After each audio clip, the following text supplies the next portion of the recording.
I don't need a kid, my father declared at the funeral as the rest of the family looked at him in disbelief. I'm getting remarried, this time to a younger and more attractive woman, right, Michelle? Oh, John, you're so silly, Michelle, an employee of his, said as she clung to his arm, looking happy. Do you even understand the situation right now? I asked, glaring at him. What? It's a day to celebrate. My old wife finally kicked the bucket, he said, making me even angrier. Maria, my aunt, gently embraced my shoulder.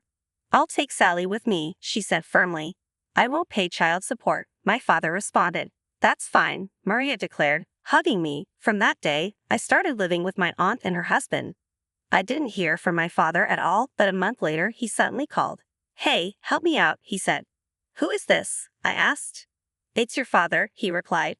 My only father is Kent, I said, ending the call and blocking his number. No matter how much he cried or raged, my father's hell had just begun. I was determined to make sure he regretted his actions. I'm Sally Manson, a 12-year-old middle schooler, just a normal girl who loves her mother.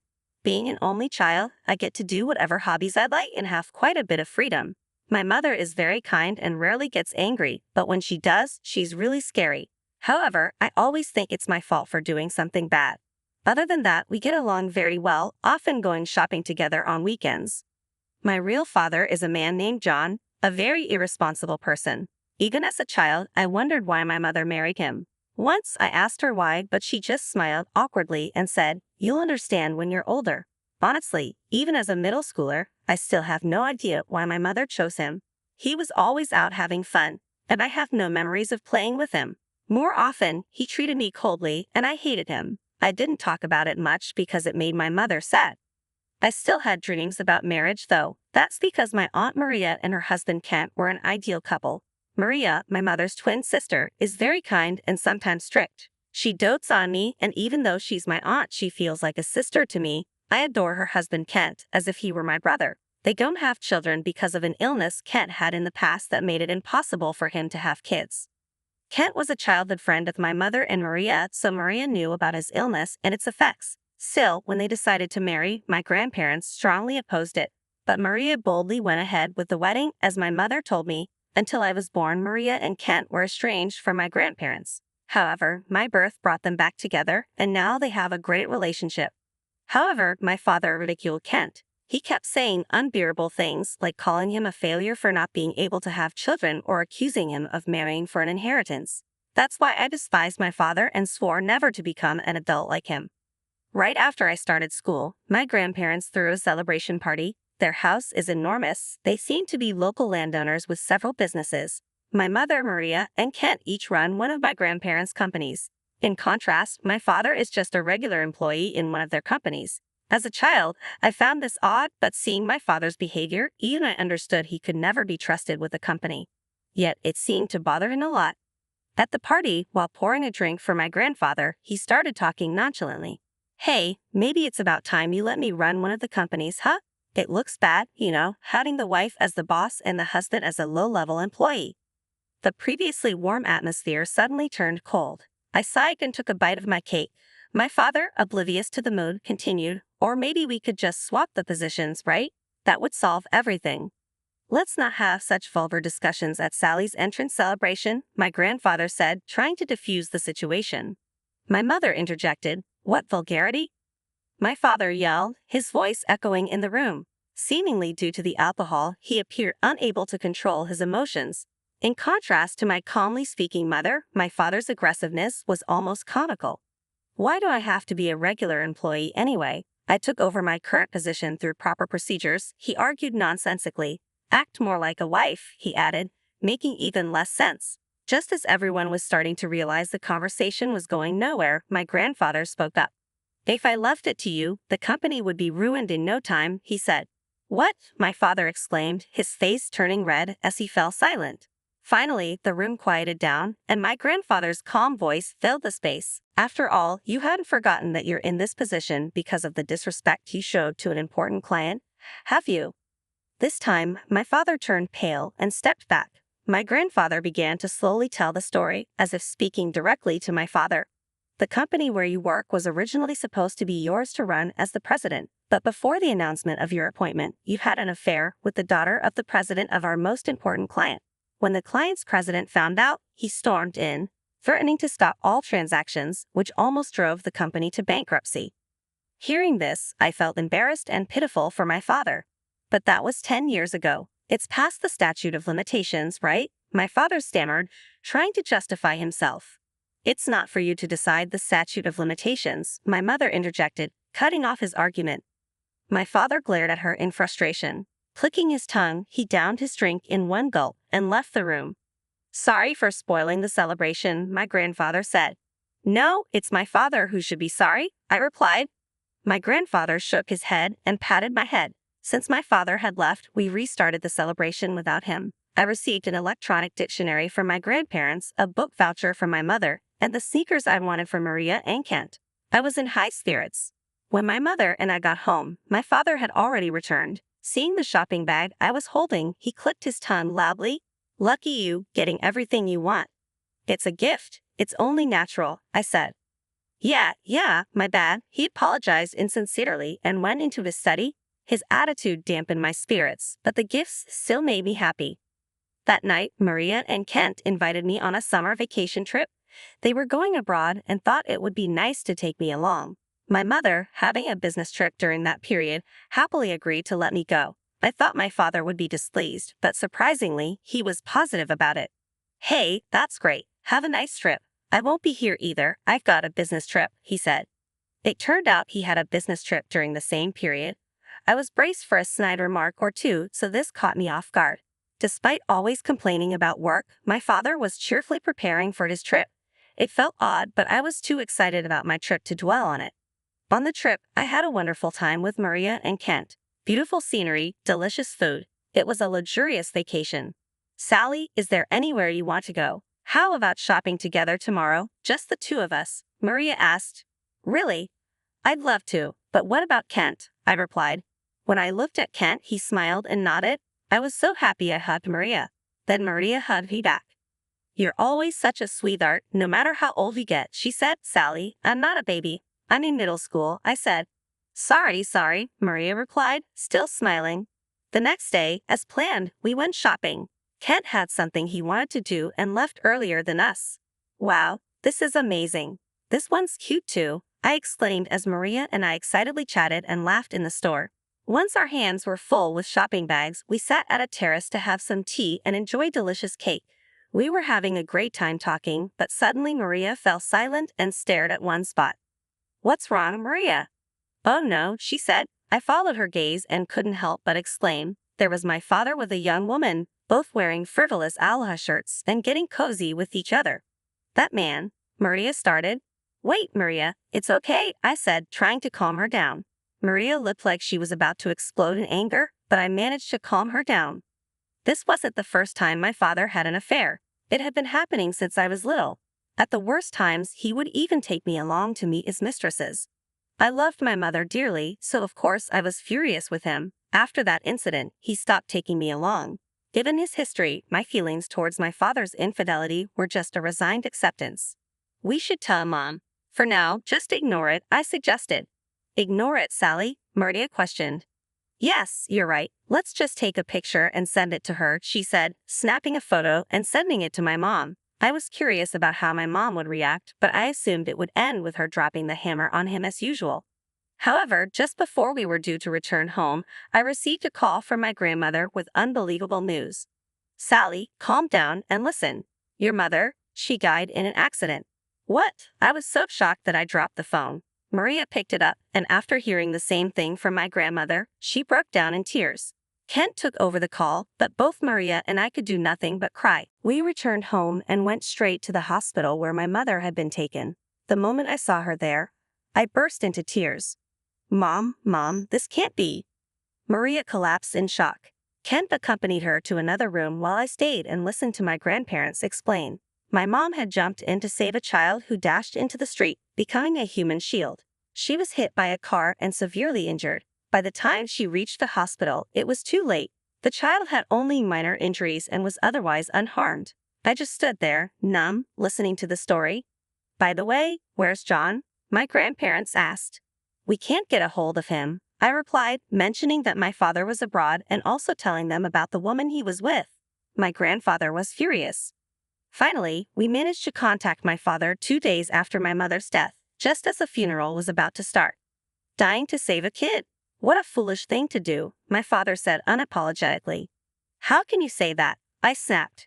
But that's the truth, right? He replied. Everyone, including me, glared at him. Unperturbed by our stares, he casually took his seat as the chief mourner. You're not supposed to sit there, I said.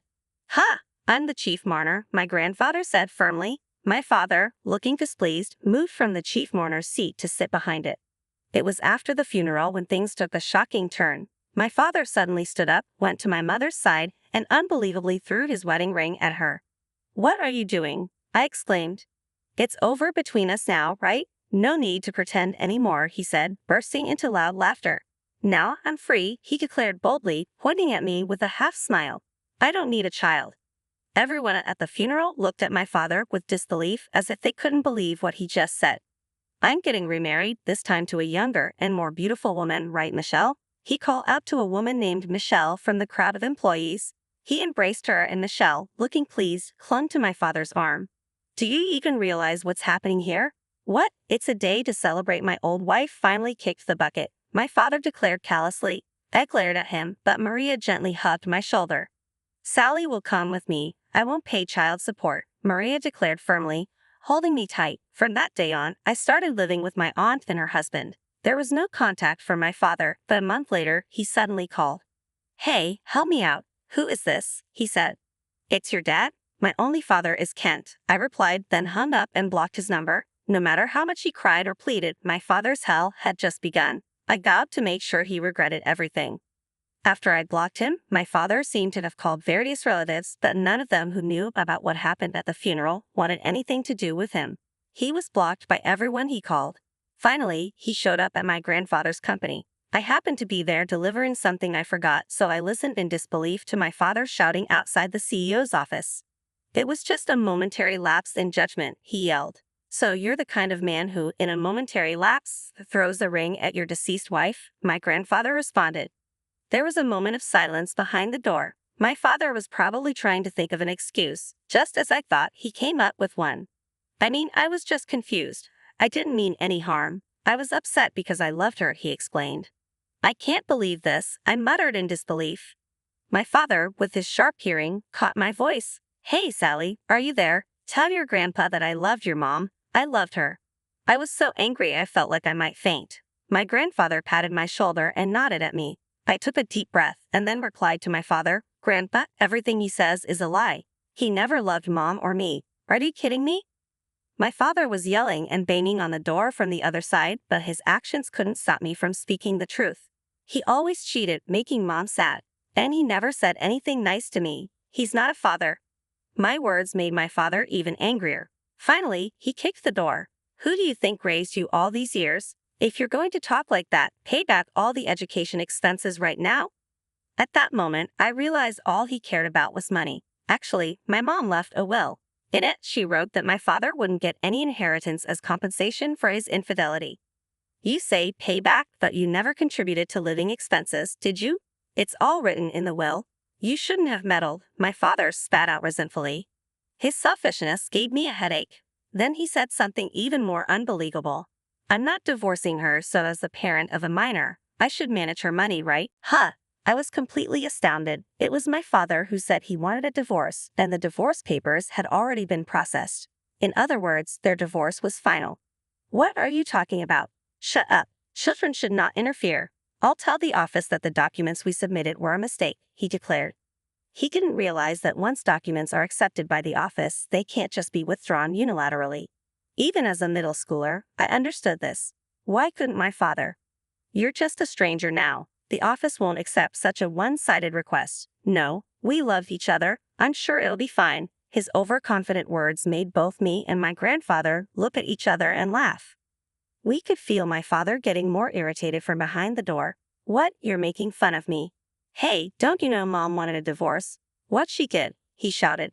My father's voice sounded utterly dumbfounded, like a bolt from the blue. I decided to give him an answer. You know, we went on a trip overseas to the same place as you, Dad. It was a coincidence, but when I told Mom, she said she wanted a divorce. There was sudden silence on the other side of the door. Then I heard sniffling. It seemed my father truly believed Mom would never divorce him, and the shock made him break down in tears. Why? A divorce? She loved me, even forgave my infidelities. Why?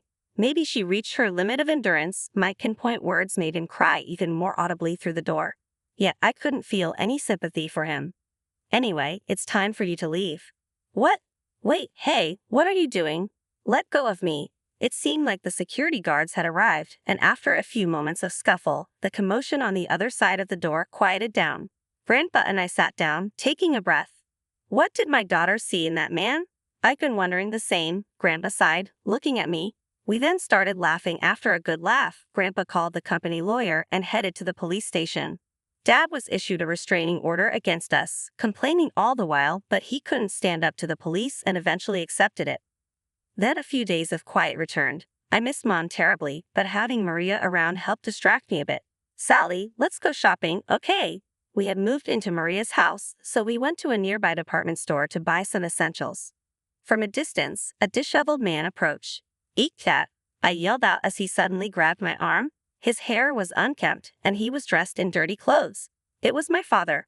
With bloodshot eyes, he begged, "Come on, $20,000? No, $2,000 will do. Give me some money. We're family, right?" I forcefully shook off his hand, and he fell on his rear but quickly clung to my leg. "Let go of me. Give me the money. Give it to me." My father, in his half-crazed state, lacked any of the cleanliness he had when we lived together. His shirt was filthy with mud stains, and he seemed like he hadn't bathed in days. "I haven't eaten in 2 days. I want to bathe and eat, please." "No way. Why did you go to that woman?" I dismissed him. My father, crying, responded, "Don't say that. She ran off with a younger guy when she found out I had no money. I've been kicked out of the house and have nowhere to go." I almost blurted out, "Serves you right," but managed to restrain myself. Beside me, Maria was shaking with anger. "How dare you say that after you cheated with another woman and abandoned Sally?" "I'm truly sorry. I didn't mean any harm," my father replied. "That makes it even worse." Maria's face was red with anger and tears. Holding her hand tightly, I spoke to my father. "I've been legally adopted by Maria. She is now officially my mom, so we're strangers now." My father stared at me, stunned, his eyes wide open. He had abandoned his middle school daughter. It should have been easy to predict. I despised my father for not understanding even such simple things. "If you're adopted, then the inheritance won't come to me." "Well, there was nothing for you in the first place. Be thankful you're not being charged alimony," I said plainly. My father's face wrinkled in anger. That's disrespectful to your father." My father suddenly yelled in public, claiming I owed him for my existence. I stared at him coldly and expressed my true feelings for the first time, rejecting him as my father. Despite a restraining order against him, he followed me and Maria into a department store. Security intervened and took him away. Later, Maria arranged a lawyer, and Kent hinted at legal matters they wouldn't explain yet. Days later, at my grandparents' house, tension filled the room as my father and his affair partner, Michelle, faced me nervously. We discussed claiming damages from my father for his actions, including alimony for his affair. The lawyer revealed that my father and Michelle were being asked to resign from our company. Michelle pleaded desperately, arguing she couldn't pay alimony if she lost her job. Grandfather remained stern, ignoring her pleas. As tensions rose, they both started blaming each other for their actions. The room filled with shouting until grandfather's stern voice silenced them. The lawyer presented documents for alimony and damages, which Michelle reluctantly signed before being escorted out. My father refused to sign, but Kent calmly confronted him about betrayal and promises made at his wedding. My father, pale and silent, eventually signed and left, visibly shaken. I later found out my father took the loan to pay the damages. Kent manages that money, but my father disappeared without a trace. I feel no sympathy for him. He brought it on himself. I even hope the company he owes squeezes more out of him. As for Michelle, after paying alimony and losing her job, her parents sent her back to the countryside where she married an older man. Now, she leads a busy life caring for her in-laws and doing farm work. Meanwhile, Maria and Kent shower me with love every day, treating me like their own daughter. We visit my mother's grave on the monthly anniversary of her death, remembering her fondly. Seeing Maria and Kent's love makes me hope for a wonderful marriage when I grow up.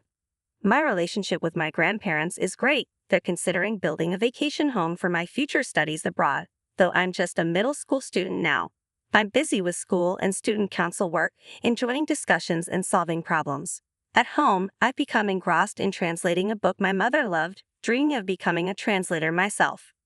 Though I still miss my mother terribly, I'm loved by many and living in the present. I keep a diary to share my successes and failures with her someday. Maria and Kent encourage me to remember my mother and feel comfortable calling them Mom and Dad. For their upcoming anniversary, I've prepared a special gift and card. Every morning, I talk to my mother's photo, feeling her cheer me on, which brings me happiness.